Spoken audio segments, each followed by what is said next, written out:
তো গাইস দেখতে পাচ্ছ আমাদের এখানে অনেক রকমের সুন্দর সুন্দর ফুল ফুটেছে। তো তোমাদেরকে দেখাবো যে আমার সোলার প্যানেলটা অনেক দিন পরে তো চালের উপরে উঠে গেছি, বৃষ্টি হচ্ছে কদিন থেকে, তো যার কারণে আমি চালের উপরে উঠতে পারছি না। তো আজকে তোমাদেরকে দেখাচ্ছি আমার সোলার প্যানেলটা কী অবস্থা রয়েছে। তো দেখতে পাচ্ছ এটা হচ্ছে আমার সেই 40 ওয়াটের সোলার প্যানেল। তো এখানে পাইপের ভিতর দিয়ে আমি তারটা নিয়ে গেছি, তবে পাইপটা হয়তো রোদ্রের কারণে একটু কালার চেঞ্জ হয়ে গেছে আর ফেটে গেছে। তো সোলারটা মোটামুটি পরিষ্কার রয়েছে দেখতে পাচ্ছ, কারণ বৃষ্টি হচ্ছে কদিন থেকে, বৃষ্টির কারণে ধুয়ে যায়, ধুলোবালি যা থাকে সব ধুয়ে যায়। তো সোলারটা এমনিতে পরিষ্কারই রয়েছে দেখতে পাচ্ছ। আর অনেকে বলছো যে সোলার প্যানেলটা আমি কীভাবে আটকিয়েছি, আসলে এইখান দিয়ে পাইপের ভিতর দিয়ে আমি তারটা নিয়ে গেছি ভিতরে, ঘরের ভিতরে। আর পাইপের ভিতরে নেওয়ার কারণ হচ্ছে তোমার ওয়্যারটা যদি রোদ্দুরের বাইরে থাকে, ঠিক আছে, রোদ্দুর পরে, তাহলে তোমার ওয়্যারটা খারাপ হয়ে যাবে। আর এখান থেকে আমি জিআই তার দিয়ে বেঁধে দিয়েছি।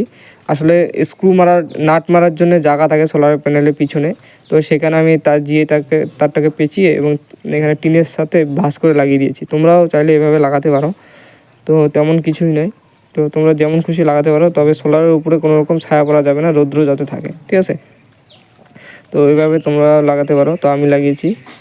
আর সোলার প্যানেলটা 40 ওয়াটের লাগাইছি, তোমরা চাইলে 100 ওয়াটের নিতে পারো, তাহলে ভালো হবে। 40 ওয়াটেরটা আমি শুধু টেস্ট করার জন্য নিয়েছিলাম অনলাইন থেকে তখন।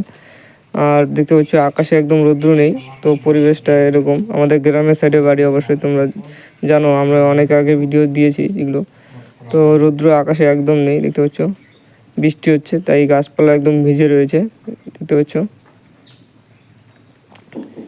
তো ভিডিওটি কেমন লাগলো অবশ্যই কমেন্ট করে জানাও। আর বেশি কিছু দেখালাম না, সোলার প্যানেলটাই দেখালাম তোমাদেরকে।